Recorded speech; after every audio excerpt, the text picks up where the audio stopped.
ho'y bumili ng pandikit sa dagahanay.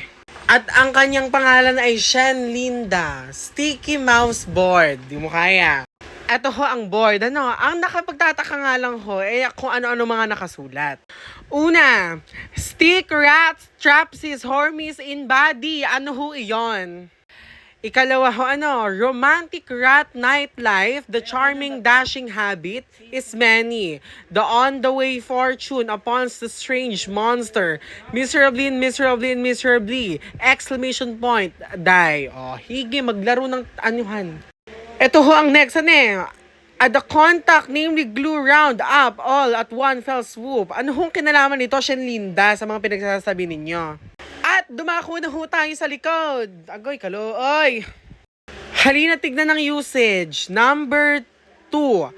If there are lots of rats, a few boards can be used simultaneously. Ano yon? Ano ho iyon? Ay huwe hu.